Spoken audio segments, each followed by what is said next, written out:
Hello, everybody. Netherlands 1, England 2 in the Euro 2024 semi-final. The Netherlands are out. And yes, there are obviously a lot of sad faces and sad comments going on the live stream right now. So, Mike, without further ado, that was quite the way to go out, wasn't it? Well, it didn't really go well. There were some mistakes, as usual, by Koeman insisting on playing in a certain way. We saw Broby coming in the last minute. We were talking about Broby from the beginning of the tournament, actually, hoping that he can be a starter. Suddenly, we saw him in the last minute of the match, where of course it was impossible to do anything. We only had 2 minutes of added time. The referee himself was also a problem. The penalty, I really, I think this is the silliest penalty I have ever seen in my life. And what made it worse was having VAR, actually. I couldn't believe the referee was pointing at the penalty after he checked the VAR.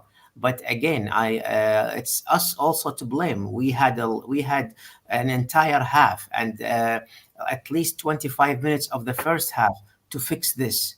We did not. We made many mistakes, unfortunately. We had some chances, but we made many mistakes by not bringing some good players who could have made difference tonight. Yeah, I think the overall feeling from myself is anger from everyone's point of view, because you get off to what I would say was the absolute perfect start. Xavi Simons smashing that one into the top corner within the first 10 minutes. You think, absolutely perfect. This is the best thing that could have happened, because that's going to leave spaces. And then to get a penalty against you like that is, there's no words to describe how bad that decision is. And there's a lot of talk about the referee going into the match, about how he had a history with Jude Bellingham, and it was going to be a case of, he's going to be against England, he's going to give all the decisions to Netherlands, but it was totally the opposite. Anytime an England player went to the ground, automatic free kick. Towards the end, the penalty was the worst decision, and VAR helped in that, because it was actually VAR that told him to look at it. And whenever a referee gets told to look at it by VAR, it's hands down ever going to be a penalty. So I want to hear what happened in that VAR room, and I hope they release that. But the worst one from the referee was towards the end. Now, he missed a clear corner, then give a yellow card for Van Dijk for saying it was a clear corner when it was a clear corner. Gakpo was stronger than Mainu in midfield and just nudged him off the ball, and he gave a free kick for it. And it was from that free kick that England went down the other end and scored. So his wrong decisions in the game and constantly giving a free kick any time that an England player went to ground led to them winning it in the last minute. And what I can't get my head around is how there was only 2 minutes of added on time at the end. And what game these days do you get 2 minutes of added on time, especially when there was so much bitty free kicks going about? There should have been at least 3-4 minutes. So I don't understand that. In terms of the Netherlands play, perfect from the start, got it right. Drifted after the goal, gave England far too much space, stood off them. There was absolutely no pressing whatsoever. Changed in the second half when Weghorst came on, looked a bit better, and actually fought towards the 90th minute, so probably from the last 50 minutes. I'd say Netherlands actually looked like the more likely side to win, because they're actually finding spaces and getting forward, and from set pieces, they were the ones that were causing danger. But I agree that Koeman didn't make changes. Simons should have came on, Simons should have came off for Frimpong, get a bit of pace up there. I think we lacked that, especially in the last 10-15 minutes, some pace in behind. But at the end, I'm feeling quite angry at how it's gone about, because there seems to be an injustice here. Even Van Dijk said as soon as the final whistle went, the referee just ran straight down the tunnel. If the referee knew he didn't make a mistake, he would have stayed on the pitch and argued his position, but he knew he had messed up, so he was straight down that tunnel. So yeah, it's a better one, shall I say, to take, especially after such a good start. Yeah, I think for me, the goal going in that flew in was amazing. It felt like it could be our evening. We were then able to sitting a little bit, but it was getting a bit hairy. And I might go against the grain here, what people are thinking. The penalty, right, first of all, was not a penalty at all. And I don't know how people found it in their part of the world, but the commentary that we had in the UK was that it wasn't a penalty. Then, of course, there were always opportunities that came afterwards. England at half-time deserved to be level, if not ahead. And football's a funny game. If that penalty's not given, does something different happen? I don't know. We don't know. But if you do it at the balance of play, would England have scored anyway? Quite likely. They could have scored another one or two. And at that point, I'm happy to sort of forget the penalty. But then in the second half, we had 3, 4, 5 decisions that made differences. I mean, not allowing them to have a corner. A couple of decisions like free kicks, and just like, really? I mean, to be fair, the yellow card for Jude Bellingham as well, I didn't feel that was a yellow card. I think the referees had an absolute shocker. And the key decisions were for the Netherlands and went against them. And then as the game went on, bringing on Veerman and basically having 4 midfielders worked. It balanced it back almost in the Netherlands' favour. It was more 50-50, but I think the Dutch had the better chances of what there was. Then England just found it from the bench. And talking selfishly, I am an Aston Villa fan, seeing Ollie Watkins score, being English as well. It's difficult for me. When Netherlands scored their goal, I was possibly the noisiest person in the whole of this part of Devon in the UK. I was delighted, but then it was such a weird feeling to see Ollie score at the end that although I get to see England in the final now, the Netherlands is why we're here and the one I want to see in that final. I just think that it would have been more deserved as even though the Netherlands have been a bit fat with this tournament, I still think they've been better than England, and England obviously turned up a bit better tonight. But the Dutch, I didn't think were a million miles off what we want to see tonight. I don't have too many issues with what Koeman did. I think how he altered it to make me feel better. It made it more competitive. We're back in the game, bringing about record style, we had that physicality up top, but sometimes he was isolated. And do you know what? On another night, it goes a different way. If the ref's different, does it go in our favour? Get to extra time? Do we grind it out? I don't know. All these things we'll never know the answer to. But yeah, like we said in the preview, it has felt a bit like England's tournament, hasn't it? As poor as they played, getting through to the final. Your thoughts on any of that?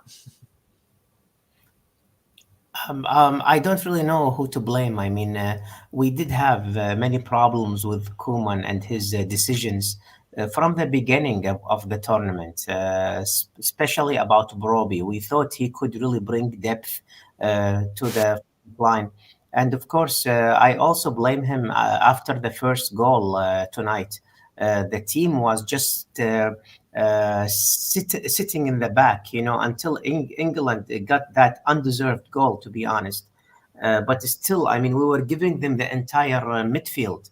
We did not even cross the midfield before England scored the equalizer. I think that was so much for only the first half to defend like this. I know you are playing against a very good team with good individual players, but it's the Netherlands. Okay, it's not like a D-class team.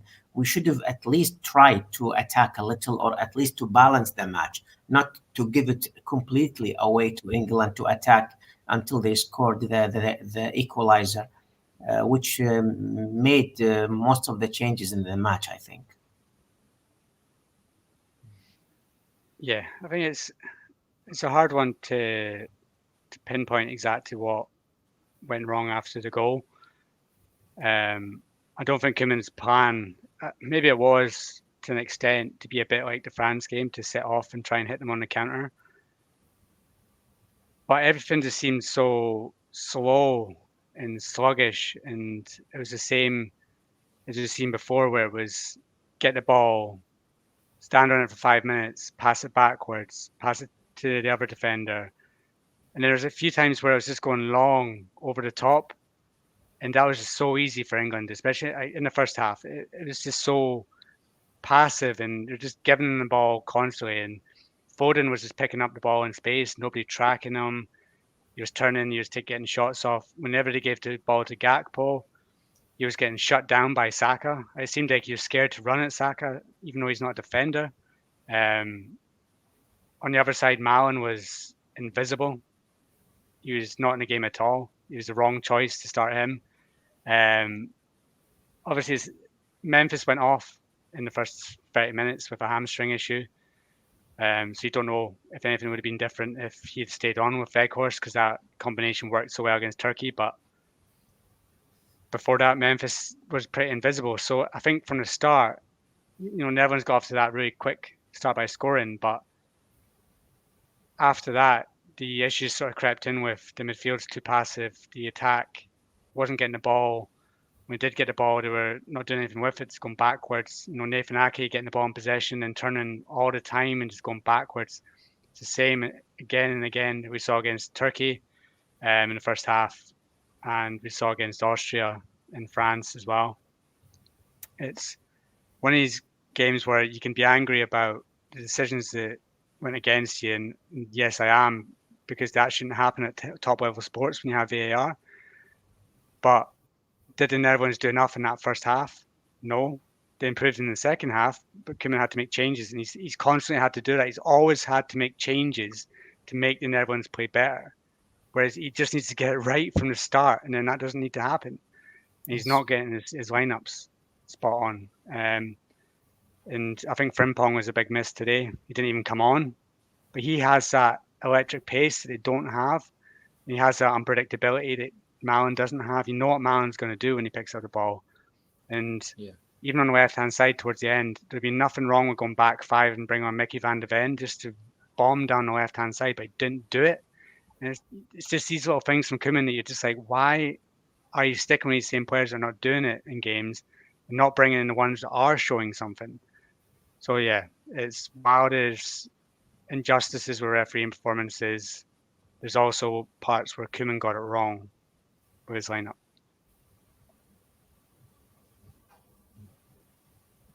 I mean, is it fair to blame in this instance? Talking now, trying to reflect more positively upon the tournament. I know that we won't look upon this and think it was a classic. But on the live comments, and by the way, if you want to get involved in the comments and you're not watching live, just drop us a link down below. We look forward to hearing from you, of course. There's been quite a lot of comments, actually. I actually can't find it. But someone... here we go. Right. So if you were offered semi-finals for a tournament, would you take it? I think we all would have done, right? Yeah, of course. Of course. At least for the FIFA ranking, I mean. I enjoyed the tournament run. Thought it was an exciting ride. But we didn't take down any big teams on the way. I mean, taking down England would have been special to go on the way to the final. And I think, Yasser here said that he's proud of the team. Again, they've tried their best, haven't they? What was somewhat refreshing was seeing Depay come off, who hasn't had a great tournament on the whole. I think we expected more from him. He hasn't been fully fit. And then Veerman coming on, it did strengthen the midfield. But I get what you're both saying, that happened too late. Why didn't we anticipate something like this happening before the game? Interesting, that was actually something that you could read online. It was that Schouten and Reinders are very good technical players, but when it comes to a physical battle against England's 3 or 4 in midfield, how are they going to stand a chance against that? And what should we have done about that before the game? I guess Simons was that player. But should we have had a Frimpong on the right who tucked in, or gone from the start with someone like Veerman as an extra player? I think playing with the Frimpong and Brobbey in this match could have made many differences. The attack, the front line would be a lot stronger than Memphis, who did not really perform anything in this tournament, scoring a goal in 5 matches. And he is our number 9. And that tells you everything, actually. I was really hoping to see Brobbey and Frimpong. And obviously, Malen has a problem when he starts with Oranje. I don't know why. With Dortmund, he performs much better than he is doing with us. He started 2 matches now, and both times he was a liability, actually, where he had to be replaced. or substituted, I mean. And the midfield also had its own problems. Winning the ball many times was very difficult. I know we've said that before, but there is no solution for it. Missing Frankie De Jong and Koop Miners was always in our mind throughout the tournament. But again, we could have had different or better results if Koeman just let some players play instead of the players who did not perform anything, like Memphis, for example. What can we say? I mean, we've talked about Koeman before, and how difficult it is with him to try new players. He always sticks to the players he knows. I was expecting Weghorst would come in, and he did come in. Although he did bring some positivity to the front line, but we really needed a player like Brobbey tonight. Abdul, can I get your opinion on this comment here? A friend of yours has commented.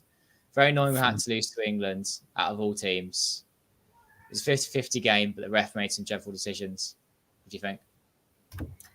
Well, it was a 50-50 game, despite the mistakes that Koeman made, actually. I mean, especially the second half. England did not have any chances, by the way, in the second half, where we had at least 2 chances from Simmons, and that one for Van Dijk. That was really dangerous chance. So it was 50-50. I mean, after all, we lost to England. It's a big football team in the last minute. But still, I think things could have been better, Mm-hmm. I'm just going to flash some comments on the screen if you guys want to keep talking.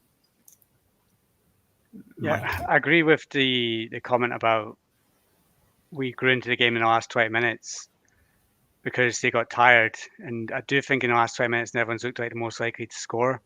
But that's when England made the substitutions and Koeman didn't. So I think that if he brought more pace on, so Frimpong and Van de Ven, that would have made a huge impact.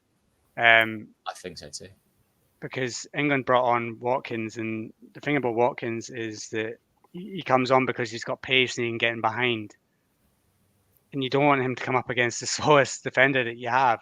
And that's what happened. I think De Vrij, he didn't do much wrong in that. It was a good turn, and then it was a good finish by Watkins. But if you had Van de Ven in there, you had Frimpong up front, you'd had more pace to go at that back line that was getting tired. Shaw hasn't played for half a year, and he wasn't tested tonight because as soon as you bring Simmons to the right-hand side, he keeps cutting inside. Nobody's running at Luke Shaw. Gakpo hardly ran at his opponents all night. Yeah, that was sad, wasn't it? He was someone that could have been a key player tonight, and we didn't really see much of him. Yeah, he was anonymous the whole game. There's a couple of moments in the second half where he was putting crosses in, but when you're coming up against a right winger that's playing as a right wing back, you think that, okay, maybe I can get at him. Gakpo just didn't do it. He didn't get much of the ball, which has been the thing the whole tournament. That Gakpo just seems to never get the ball. But when he did do it, he was wasteful. And yeah, it was crying out for something new in the last 20 minutes, a bit of pace to maybe see the game out. And Koeman didn't do that. And then when he tried to do it with Brobbey and Xerxes, it was just far too late. Doing that in the 91st minute when there's only 2 minutes added on. Ridiculous, I think. There's no point in even trying it. And then, yeah, you could say that they're unlucky to concede so late, because if you concede so late, then the game's gone. And at that point, Netherlands probably were the better side. Even Koeman said that. He said in his post-match comments that if it had gone to extra time, Netherlands actually looked the more dangerous side. So he probably would have said that they would have been more favourites to win it. But it didn't. And the reason it didn't go to extra time is probably because he left to substitute. Yeah, it was left a bit too late, and going to extra time might have been interesting if that had been enough. I don't think I would have fancied a penalty shootout, which you said in the preview. But yeah, it's just the way it happens that I don't want to sound smug when I say it, but I did say, didn't I? As I said, I just felt like tonight would be a dodgy penalty decision or a late goal. and then both happened. It's just sickening. But this was a 50-50 game that had Koeman got the right tweaks, had he been a better manager. I think he did some good things, but then if he'd have been a better manager, would he have seen this come in? Would he have made these changes sooner? Been a bit more proactive rather than reactive again? Well, if I may, I mean, somebody did not agree with me about Memphis in the comments because he's comparing him to Giroud, where he did not score any goal for France, but he helped France to win the World Cup, as he mentioned. But the problem is Memphis is not only about scoring; he did not really deliver anything, you know. I barely remember him doing anything this tournament besides the goal he scored against Austria.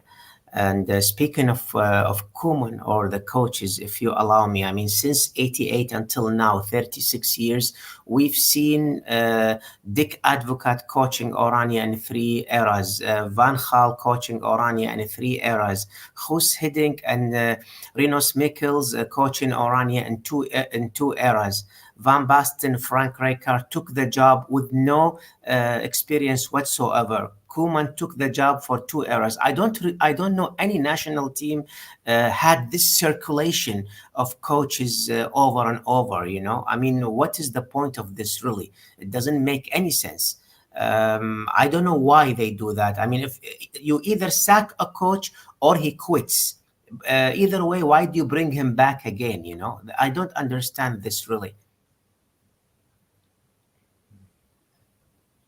Yeah, I feel like we. Go on, Mike. I was going to say, the coaching's always been an issue for the Netherlands, and Koeman, I think because he did so well in his first spell before he left Barcelona, that he was always going to come back again. But then I think if I've seen comments saying that, because I said that Koeman's safe, and I do think he is safe going forward, but I have seen a lot of people saying that if you look back on this tournament as a whole, you left it late against Poland, needed a Wout Weghorst last-minute goal to win that game. Drew 0-0 against France. Yes, we can say that there was another dodgy refereeing decision in that one to disallow our goal, but probably France were the better side, lost to Austria. Best game was against Romania, but then 50-50 game against Turkey that we just got the better of, but then Turkey could have equalized in the last minute because they were pushing hard. And then tonight again, you get beat by England. So when you actually think about the tournament as a whole, it's probably not been a good one from the Netherlands because it's not like they played like Spain. They've not just hammered everyone. And there's only a couple of moments you can say that the Netherlands were better. But if you take into account that probably Netherlands' first four midfielders weren't at this tournament, and the fact that he did get us to the semi-final, I do think Koeman's going to stay in the job. I don't think there's any way he's getting sacked or we replace him. I don't think there's any options that the KNVB would go out and look at. And I think that the way Netherlands have gone out from a contentious refereeing decision and a last-minute goal also helped Koeman to say it's a bit unlucky that we've gone out, because I do sort of agree with him that towards the end of the game, Netherlands were coming into it more. So as much as the coaching frustrates us, I can't see it changing anytime soon. Yeah. What do you think of what he's been able to achieve in the midfield and attack? We have excellent defenders. He was brave deciding to choose Verbruggen as the number one goalkeeper. That seems to have worked throughout this tournament. Trusting Schouten in the midfield has worked, but I mean, has he been able to? I'm trying to play devil's advocate to you two. I think I'm trying to talk positively about him, so you can both be a little more negative, I guess. But has he been able to get the best out of those players when they're not internationally recognised as amazing players, if that makes sense? Hapo's on not a start of Liverpool most of the time. You've got Memphis, who, well, his club career speaks for itself.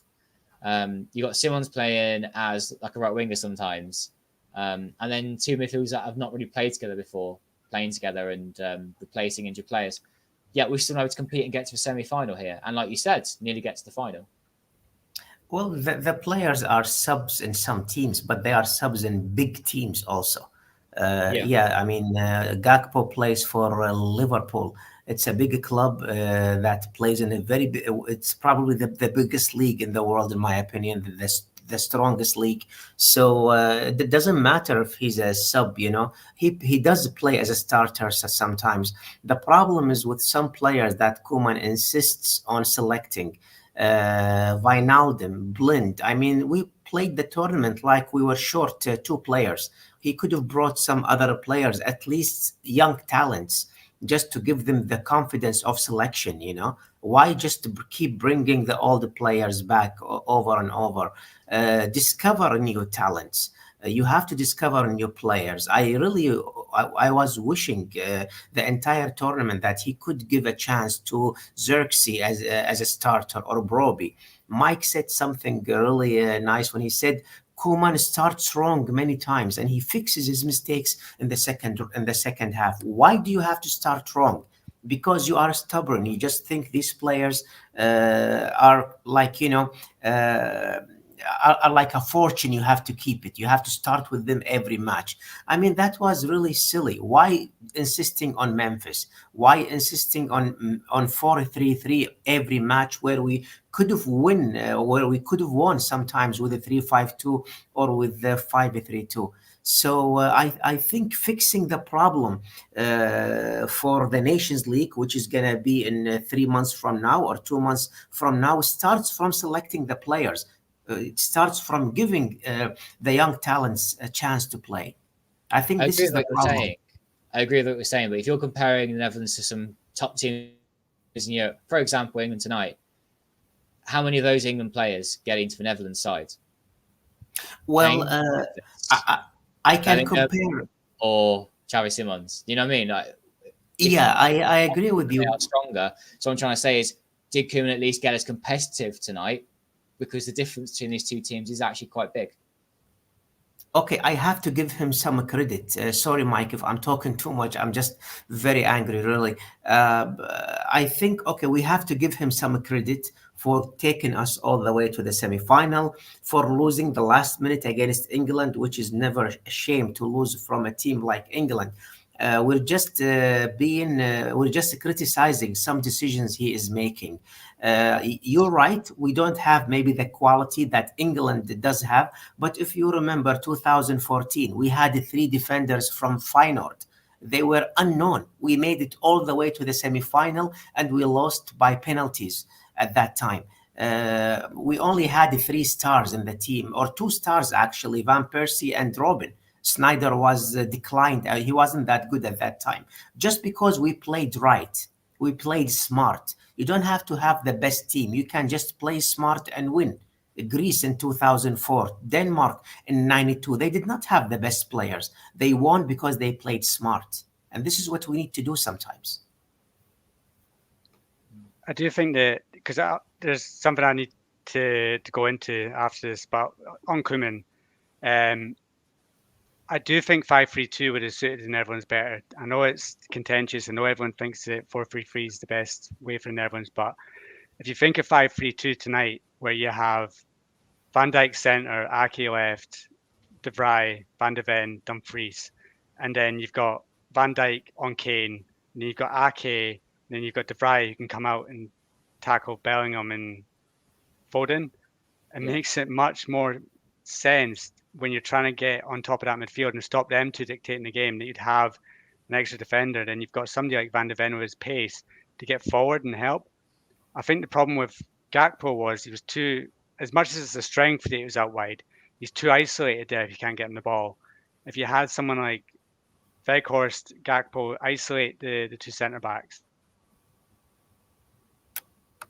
Memphis in behind, back 5, then it would have worked a lot better. But Koeman, for some reason, he's got it in his head to this tournament that he needs to play 4-3-3. He needs to listen to the players, and I do think there is a bit of player power here, where Van Dijk doesn't want to play 4-3-3, so he doesn't do it.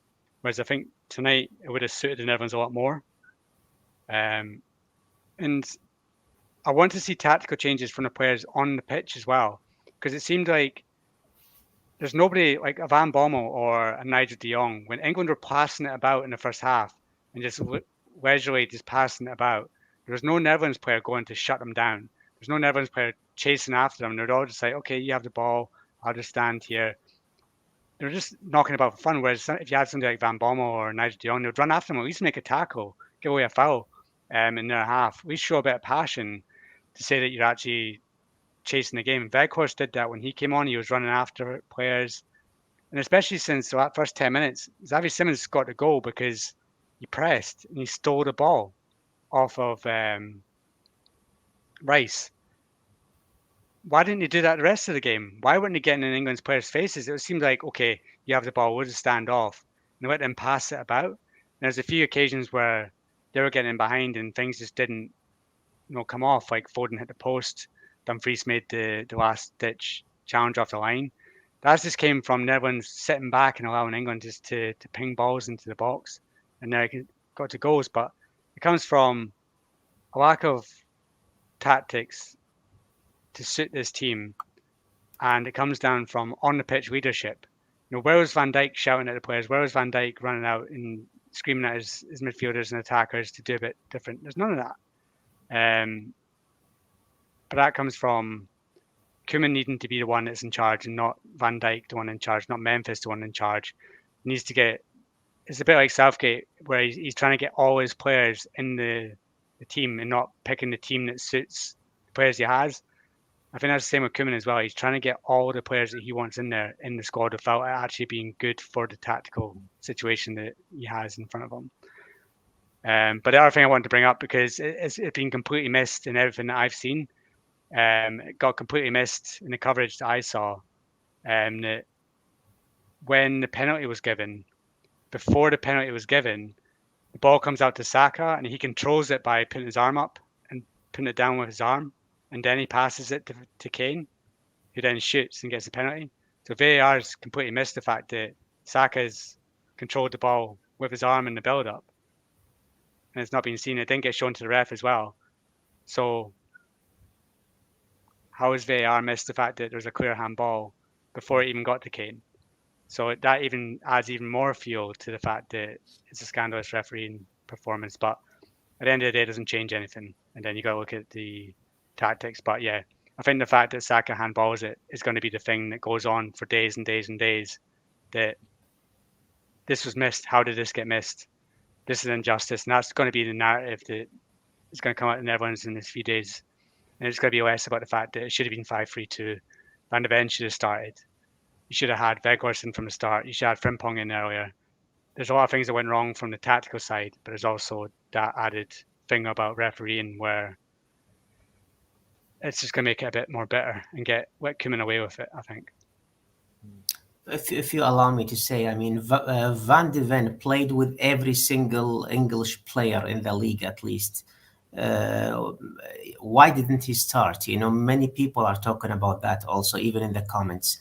Why wouldn't Van de Ven start? Seriously, I was expecting him to come on in the last minutes. I was surprised that he wasn't.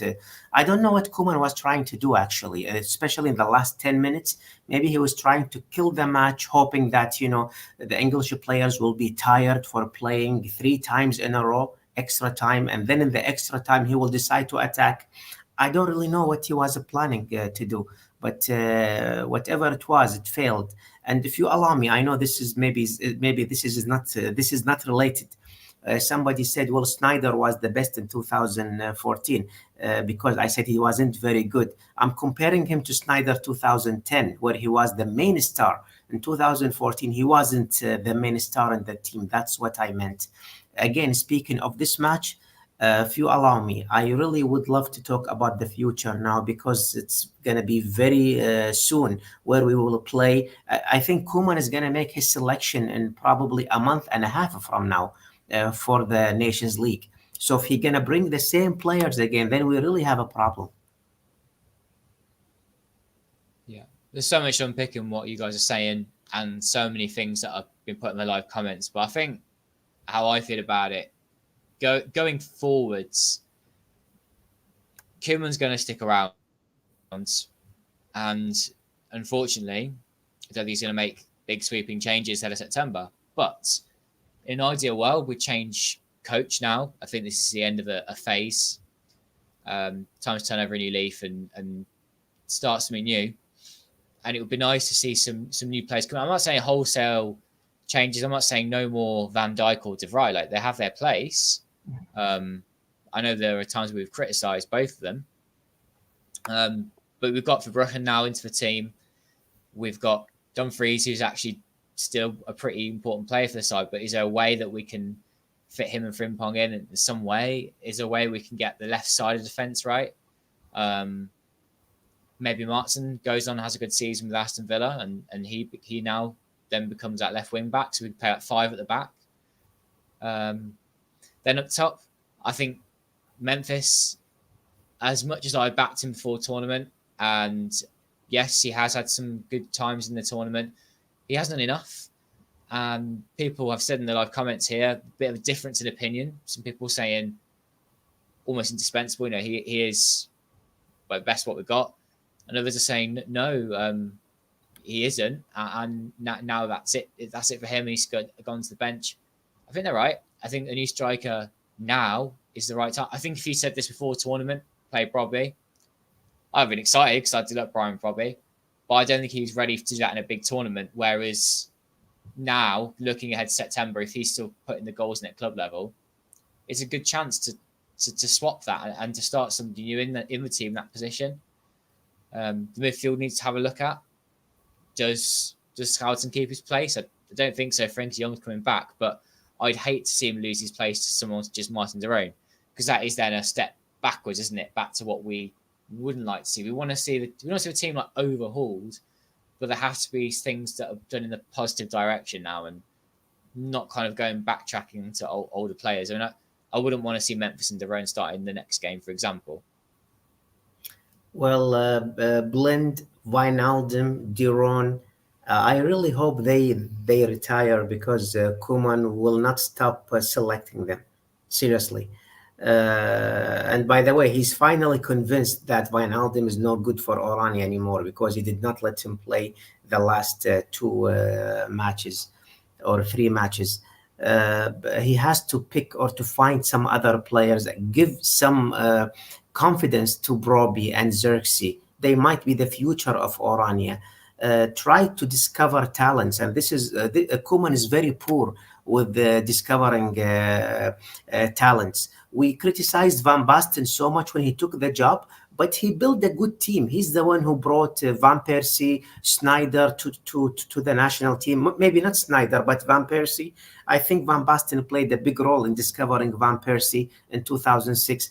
Koeman did not discover any player. He just has to dig, in the Eredivisie, in the foreign leagues here and there. He will find the players, I'm sure. Madsen was unknown. Suddenly, we all talk about him. So talents are always there. They're like gems. You just have to find them. And I really hope we see different selection for the next Nations League. Otherwise, we will be talking the same thing, because I know we said the same thing after 2022 World Cup. A year and a half ago, we said the same thing. We said Blind has to leave, Wijnaldum has to leave, and we're talking about the same thing now, which is really sad.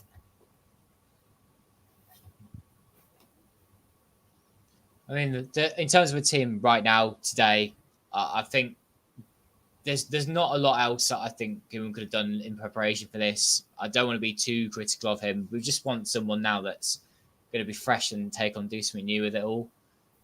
He was still making a team that was competitive, that could play this tournament football. As we keep mentioning, other top teams have been playing poorly throughout. France going out against Spain. I mean, I don't know what you guys thought about that, but you see that. You see, Portugal knocked out in the quarters, even Germany, who were looking okay as the tournament was going. So we've had a good time out of it, but it's sort of looking ahead now. What have we got in store? What can we change? I feel like there's a chat for another podcast, but people at least are sharing their comments, and it's good to see people have got their ideas and that. And we've got a bit of time, I think, before September to really kind of digest it all as well. Well, I mean, for September, the group stage, as we mentioned before, Germany, Hungary, Bosnia. which is not really a tough group to come second at least and qualify to the second round, since first and second qualify now in the Nations League. So Koeman has no excuse not to make it to the second round. I'm not saying he is a terrible coach. Okay, he does have some good side. I mean, he took us to the Nations League final, and this is his second tournament where he took us to the semi-final. So I have to give him credit for that. But unfortunately, if he keeps making the mistakes again and again, he will not win anything. All right, guys. I think we'll call it there for tonight, and we'll maybe come back to this sometime in the future to talk about it again. But of course, we also need a mini, very small break from podcasts for a little bit. We've been going fast and furious every 2 or 3 days with these kinds of things, and we have an Eredivisie season to prepare for, which is not actually that long away now. Looking at the calendar. I hope people will keep commenting down below if they're not watching live. Let us know what they thought of the game tonight. Koeman going forwards, the team going forwards.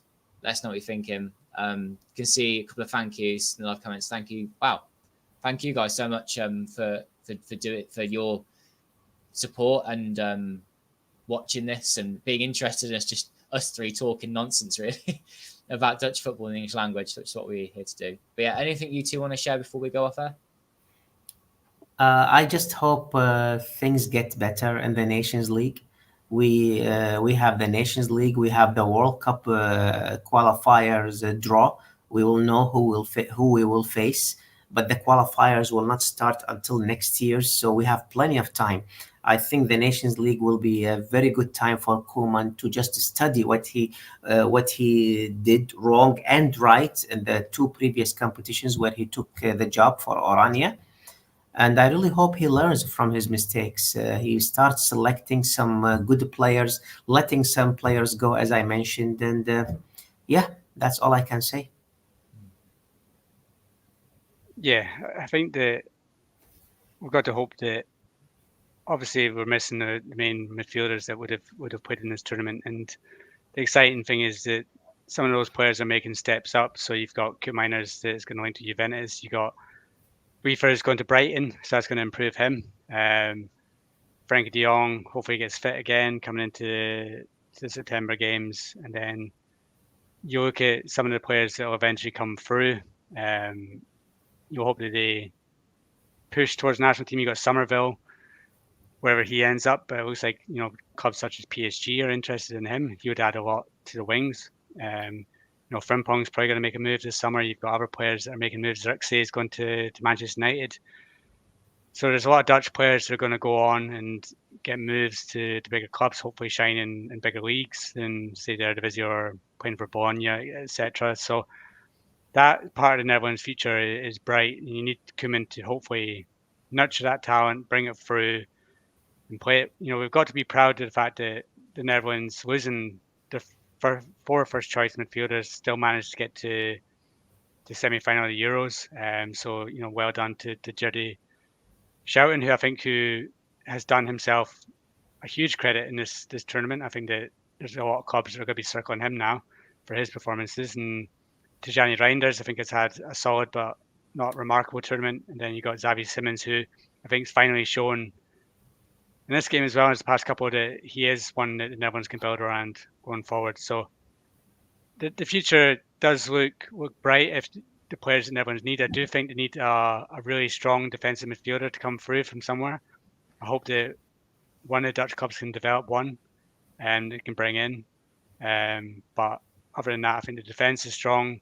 Even if you got De Vrij out the side, Van Dijk out the side, Mufdaki in central, you've still got players that can come in. Like Hartman missed his tournament. He'd come back into it with Van de Ven. You got Timber. Even Timber will come into it. You got Botman who will eventually come into it. So I think the defense is stacked for years to come. You've got to look at midfield and the attack to see where those fresh players are going to come in. Build a new team for the future around pace. You need to get a lot more pace in there because I do think that's something this Netherlands side lacks. When you got a team that sits back and defends and wants to attack on the counter, you need to have a bit more when they get on the counter, have a bit more to get in behind, and I think that's what lacks.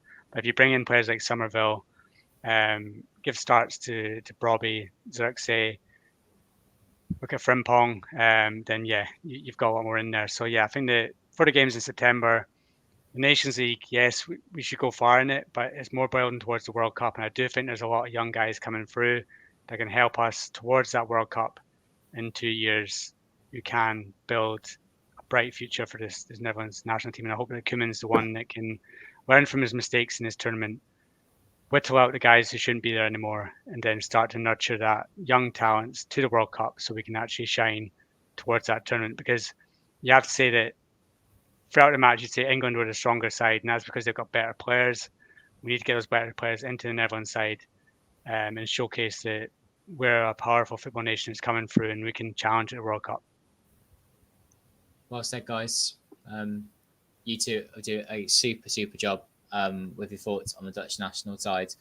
Let's bring in a few of comments which are certainly for all of us here. So, have a thank you from John. Thank you, John, for, of course, tuning into all of these. You're very welcome for all the shows as well. We've really enjoyed doing them.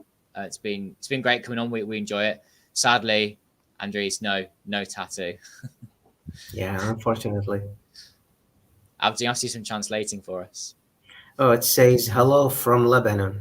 You must have just seen each other at your group. Yeah. Nicholas, you're very welcome. Big praise for Abdul. Still a great addition to the team, wasn't he, Mike? Yeah, definitely. Yeah, thank you, everyone. And thank you so much for your support throughout the tournament and all of the times you come share with us. Just to, again, sort of shout out for us as well, the website does not stop. There's loads of stuff on there. I'm sure Mike will have lots to write about with this and our Twitter page as well. But, of course, we're back very, very soon with much more content. I mean, a couple of things to keep up our sleeve for now, but keep an eye out as to what we're doing with our podcasts. And we'll be having, of course, later down the line, September, Nations League, back with previews and post-match things. But yeah, we'll be around soon, so don't forget about us. Bye for now, everyone, and thank you so much.